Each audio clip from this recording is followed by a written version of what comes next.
La Bible dit ceci: le geôlier ayant reçu cet ordre, le jeta dans la prison intérieure et leur mit les ceps aux pieds. Vers le milieu de la nuit, Paul et Silas priaient et chantaient les louanges de Dieu. Et les prisonniers les attendaient. Tout à coup, il se fit un grand tremblement de terre, en sorte que les fondements de la prison furent ébranlés.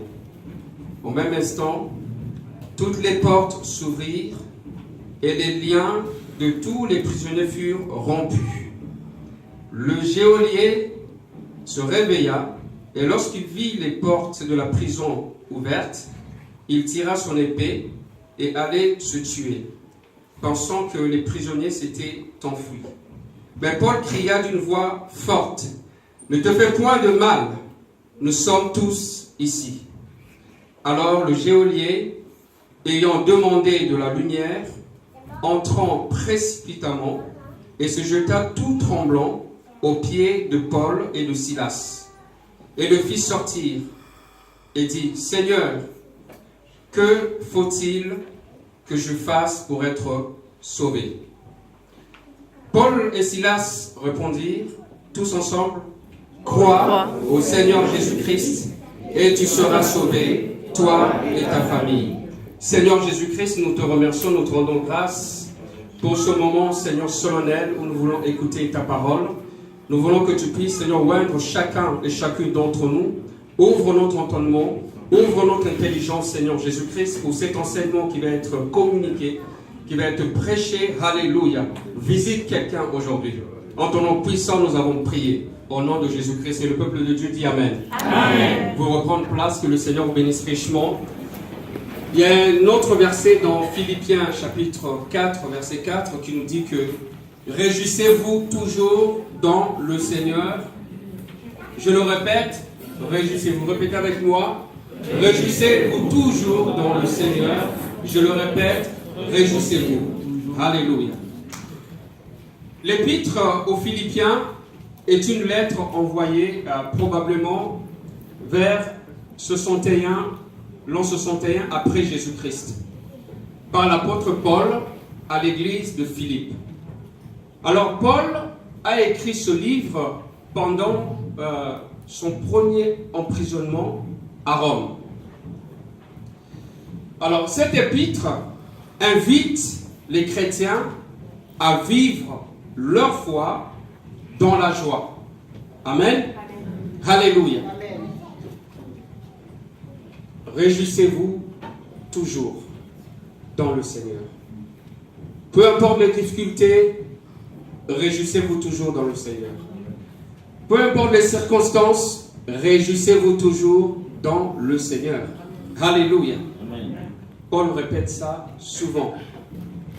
Il y aura toujours des problèmes, il y aura toujours des tempêtes, comme à Saint-Martin, en Guadeloupe. Vous savez, dans mon église, on a beaucoup des chrétiens des îles, et nous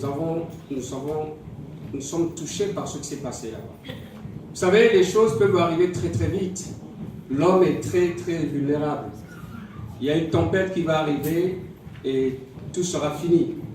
Si vous remettez à demain ce que vous pouvez faire aujourd'hui, ça sera trop tard. Donc aujourd'hui, prenez cette décision de changer radicalement, de donner votre vie au Seigneur aujourd'hui, pas demain, maintenant et aujourd'hui. Vous posez la question: comment dois-je faire? C'est très simple. Vous dites: Seigneur Jésus-Christ, longtemps j'ai marché sans toi, j'étais ignorant, et maintenant je comprends, j'ai entendu, j'ai assisté à la louange, je sais que tu es Dieu, je sais que tu peux changer ma vie, je sais que tu peux faire des grandes choses. Seigneur, pardonne mes péchés, pardonne mes iniquités, change-moi, transforme-moi. Et vous allez voir, le Seigneur va vous visiter. Alléluia. Le Seigneur viendra prier avec vos mots. Ce n'est pas seulement avec de grandes prières. Tout simplement, votre cœur qui est sincère, votre cœur qui est ouvert, avec les petites prières que vous faites, le Seigneur entend. Il écoutera votre prière. Alléluia. Parce que le Seigneur revient très bientôt. Il y a des tremblements de terre partout. Laissez-moi vous dire, on a toujours parlé de ça. il y a toujours eu des guerres, mais pas comme cette fois-ci. Vous avez vu comment les gens meurent tous les jours. Il y a des millions. Vous savez, tous ceux qui sont de la RDC, rappelez-vous qu'il y a 20 ans, 30 ans, 40 ans, on ne pouvait jamais parler des gens qui mouraient comme ça, comme des mouches. Maintenant, en RDC, c'est facile. Hein. On coupe les têtes des gens. Il y a des fosses communes partout. Les gens sont enterrés en masse. Comme à l'époque de la Shoah, vous connaissez la Shoah, le camp d'extermination. C'est maintenant ce qui se passe en RDC aujourd'hui. La mort peut frapper tout de suite. Ne remettez pas à demain ce que vous pouvez faire aujourd'hui. Alléluia. Merci Seigneur. Alors, le chapitre 1 de ce livre, l'apôtre Paul, le Philippiens, l'apôtre Paul commence cette lettre en donnant des nouvelles de sa situation personnelle. Et cela est une preuve de son attachement particulier à l'église de Philippe. Alors, l'apôtre souligne la nécessité que les Philippiens grandissent dans l'amour. Tout le monde dit dans l'amour. Grandissent dans l'amour et ensuite dans la connaissance. Alléluia. Amen. Si vous n'avez pas la connaissance, vous allez périr. Pasteur Aimé a dit tout à l'heure, un peuple qui n'a pas de connaissance va périr. La connaissance est très très importante. La connaissance de qui est Jésus-Christ réellement dans votre vie. Le salut en Jésus-Christ. Être baptisé au nom de Jésus-Christ. Recevoir le Saint-Esprit. Recevoir le Saint-Esprit avec l'évidence de parler en d'autres langues. Ne calculez pas comment est-ce que c'est possible. Non. Vous priez seulement. Du Seigneur, je vais expérimenter ce que les autres ont expérimenté. Parce que je vais être sauvé. Allez, le Seigneur va vous visiter. Amen. Alléluia. Et au chapitre 2, Paul explique maintenant que le chrétien est appelé à faire preuve d'humilité dans ses relations, à vivre dans l'unité. Tout le monde dit l'unité. Alléluia. L'unité partout.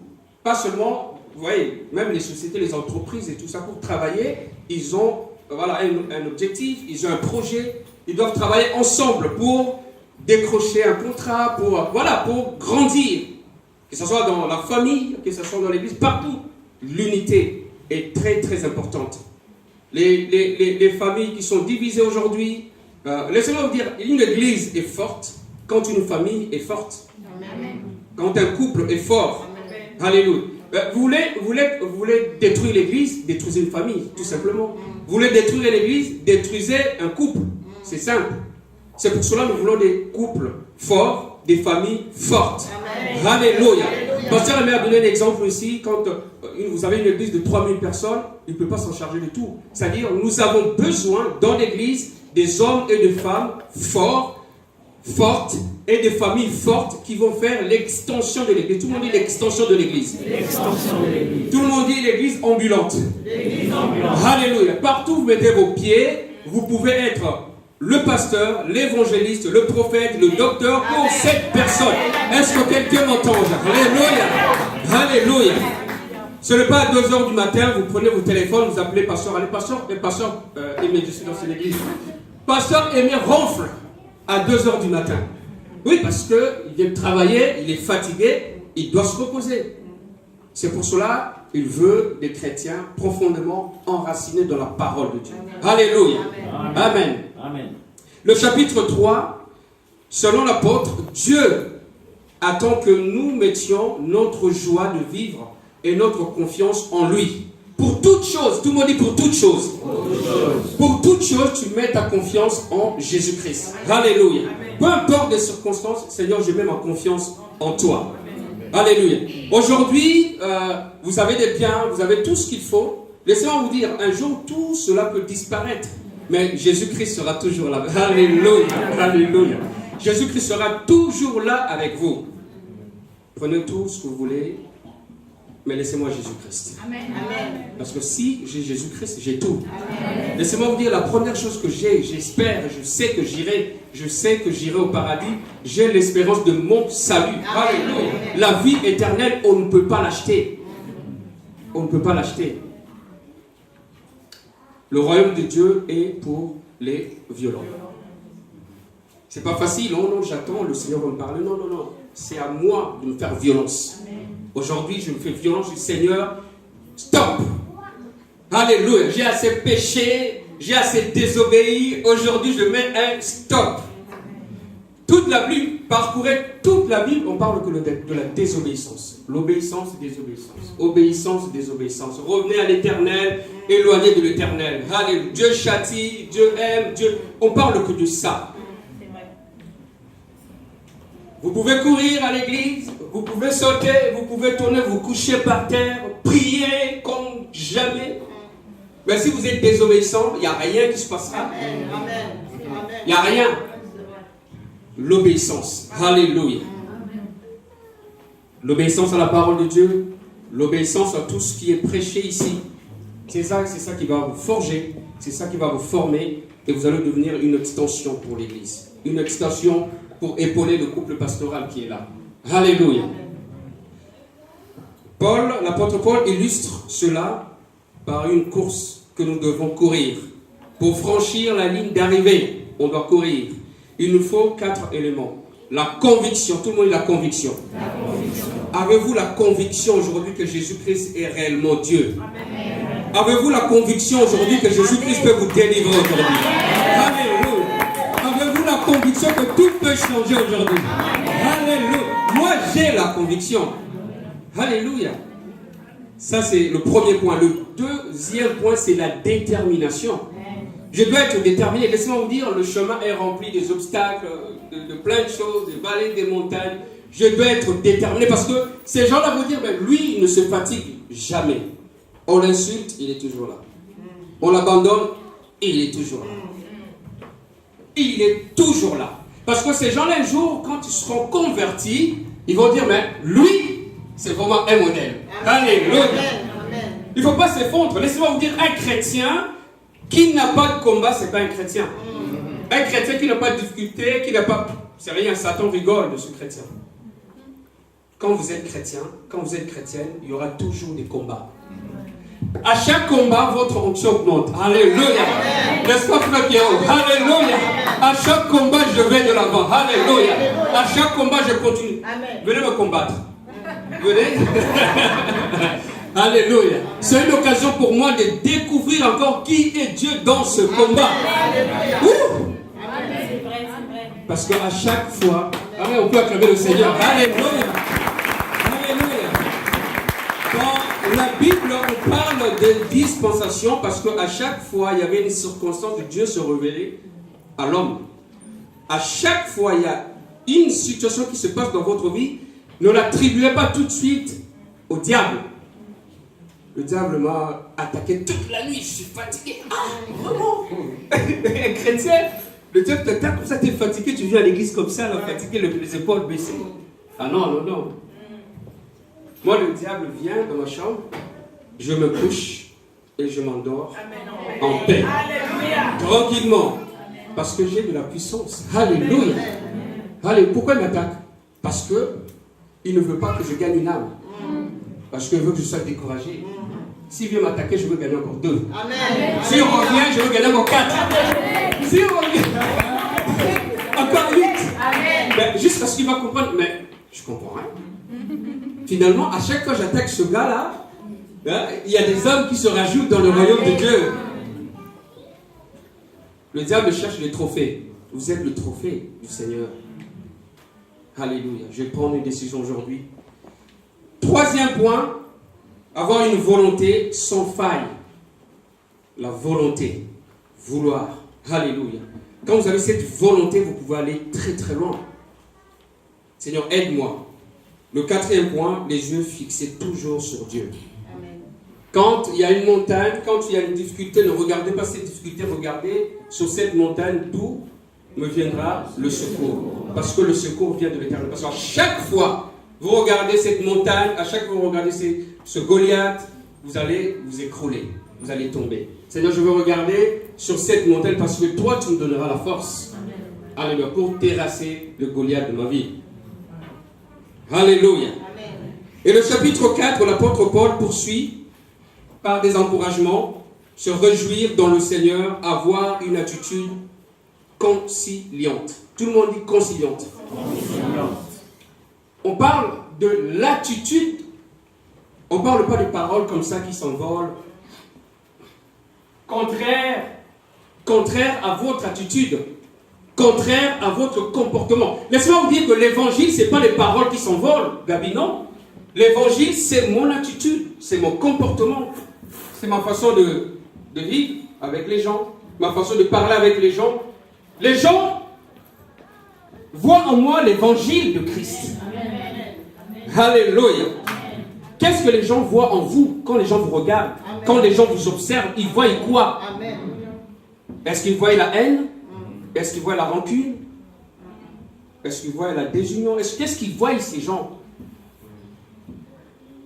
Nous chantons, lorsque Jésus-Christ sera élevé, il va faire quoi? Il va attirer. Voilà, il va attirer. C'est-à-dire, si Jésus-Christ est élevé dans votre vie, les gens viendront pour vous. Alléluia. Les gens viendront pour boire parce qu'ils ont tellement faim, ils ont tellement soif. Ils viendront pour manger, ils viendront pour boire. Parce que vous êtes tellement remplis de Jésus, vous êtes tellement remplis de toutes les richesses de Dieu, ils viendront chercher. Imaginez les gens vous fuient à chaque fois. Ben à chaque fois je vais là, je veux le voir. À chaque fois je suis découragé. Je parlais dans mon église que j'ai envoyé quelqu'un pour encourager une autre personne. Cette personne est partie encourager la personne qui était découragée et cette personne est découragée au carré. Pourquoi? Parce qu'au lieu d'élever Dieu, de donner ce qu'il a reçu de Dieu, lui il est parti, il a pris le sac de poubelle de cette personne dans sa vie. Il a pris son sac, il a porté son sac de poubelle sur son dos. Alors que le Seigneur a dit, déchargez-vous de tous vos fardeaux. Au lieu de prendre ses problèmes et de déposer ce problème au pied de la croix, lui, il a pris tous ses problèmes. Découragé, au carré. Faites très attention. Si vous n'êtes pas prêt, n'y allez pas. Amen. Priez encore pour que le Seigneur vous remplisse, vous remplisse, vous remplisse, vous remplisse, vous remplisse encore. Amen. Je n'ai pas assez d'amour à vous donner. Quelqu'un vous dit, moi je suis rempli d'amour. C'est un menteur. C'est faux. On reçoit verticalement et on donne horizontalement. Parce que nous sommes nés dans le péché. Nous sommes que des êtres humains. Si je ne reçois rien de Dieu, je ne pourrai rien donner. Amen, c'est vrai. La bonté que vous avez, ça ne vient pas de vous-même, ça vient de Dieu. Amen. La gentillesse que vous avez, ça vient de Dieu. Amen. Tout ce que vous avez vient de Dieu. Amen. Je ne me vante de rien. Seigneur, merci pour les talents que tu m'as donnés. Merci pour les dons que tu m'as donnés. Merci pour la gentillesse que tu m'as donnée. Donne-moi la force que je sois toujours conciliant, gentil, conciliant. Amen. Il y a des gens comme ça, ils ont un ministère de réconciliation et quand ça ne marche pas, ils se découragent. Mais c'est pas bon. La réconciliation, c'est jusqu'à la mort. Amen. Parce que Jésus-Christ est mort pour nous réconcilier avec Dieu. Vous allez réconcilier les gens, vous fatiguez parce que vous ne voyez pas d'issue. Non, continuez. Peut-être sondez-vous vous-même. J'ai parlé aux étudiants hier que la réconciliation entre Dieu et la personne qui a un besoin, vous êtes le canal. Vous recevez de Dieu et vous donnez à cette personne qui a un besoin. Imaginez si ce canal est bouché. Alors, j'ai utilisé le jeu de mots. Est bouché par la boue du péché. Donc, Dieu ne pourra pas vous donner de quoi pour nourrir la personne qui a un besoin. Donc, débouchez-vous d'abord. Lavez-vous d'abord. Sanctifiez-vous d'abord.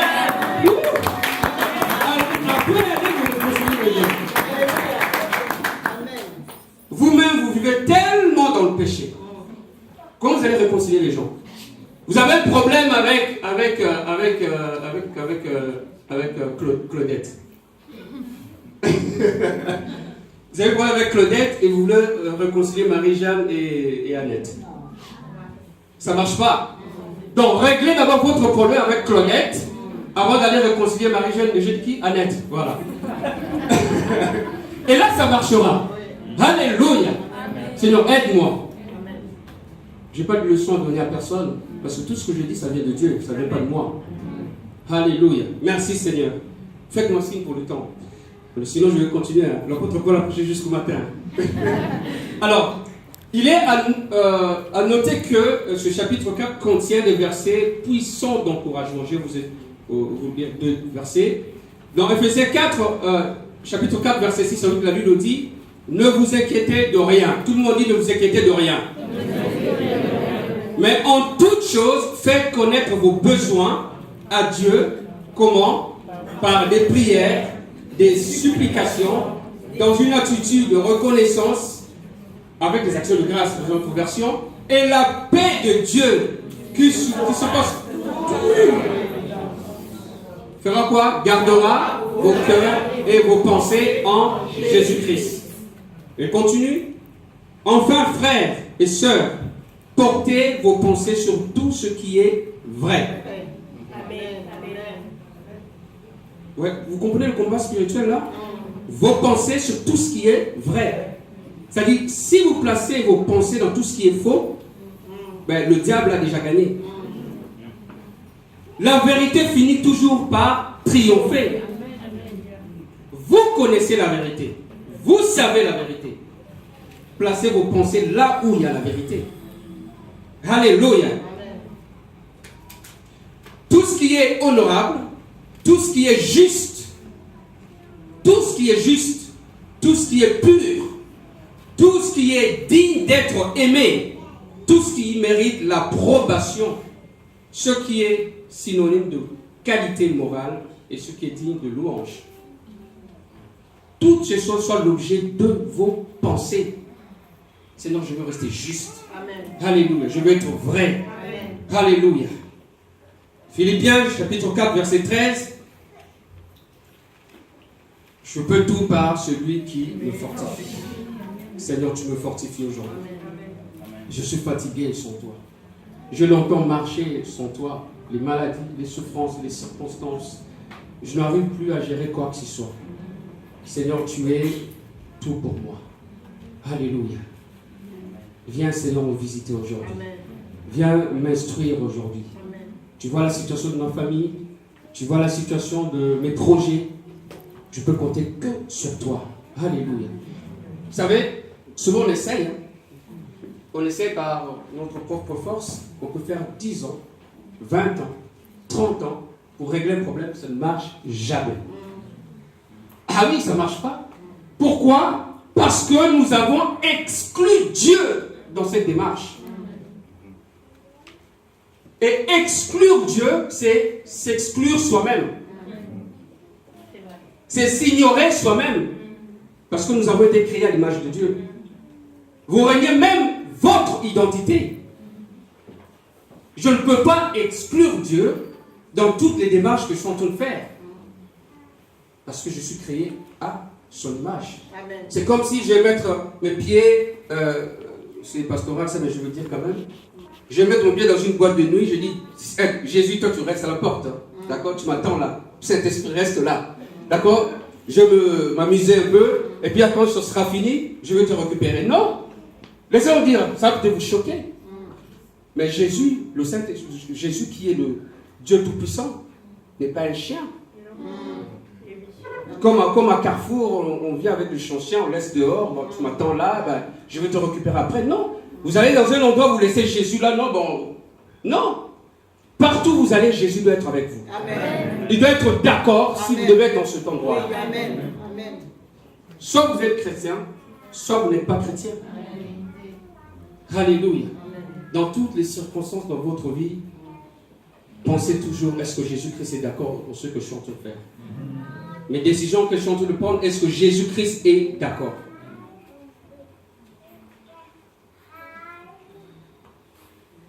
Philippiens 4, verset 4 à 7, la Bible dit, réjouissez-vous dans le Seigneur, je le répète, réjouissez-vous. Que votre douceur soit connue de tous les hommes. Ah! Que votre douceur soit connue de tous les hommes. Ah, on a des femmes qui graissent ici. Dès que tu parles, ah, il y a des griffes comme ça. Ah, que votre, même des tigres, on a même des tigres. Que votre douceur soit connue de tous les hommes. Que les gens parlent bien de vous. Alléluia. Et les gens viennent chercher cette douceur en vous. Alléluia. Quand il fait très chaud, vous avez besoin d'un verre d'eau, bien fraîche. C'est cette douceur-là que nous voulons. Alléluia. Le Seigneur est approché, verset 6. Ne vous inquiétez de rien, mais en toute chose, faites connaître vos besoins à Dieu. Alléluia. Nous voulons, je vais aller vers la conclusion, nous voulons maintenant saisir tout ce qui est écrit ici. Toute l'onction qui se trouve dans cette prison. L'apôtre Paul était en prison. Toute l'émotion qui sort de ce texte. L'apôtre Paul était où? En prison. Et c'est lui qui encourageait les autres. Donc l'apôtre Paul était dans une situation très difficile. Et c'est lui qui louait Dieu. Alléluia. Quand on loue Dieu, peu importe la situation, Dieu va agir. Dieu est capable. On ne peut pas limiter Dieu. Dans toutes circonstances, nous devons louer le Seigneur. Et laisser le Seigneur agir. Remarquez que Paul insiste sur le fait qu'il faut se réjouir dans le Seigneur. Et il dit, je le répète. Je le répète. Alléluia. Au cas où quelqu'un n'a pas bien entendu, je dis, je le répète. Réjouissez-vous toujours dans le Seigneur. Mais pas une attitude de quelqu'un qui n'a jamais reçu quelque chose de la part du Seigneur. Vous avez reçu quoi aujourd'hui? Vous avez reçu le souffle de vie. Réjouissez-vous. Louez le Seigneur. Restez dans la joie. Alléluia. Amen. Dieu est grand. Dieu est fidèle. Et la paix de Dieu, qui surpasse toute intelligence, gardera vos pensées en Christ. Merci Seigneur Jésus-Christ. Alléluia. Amen. Alors, j'ai pris ce bébé-là.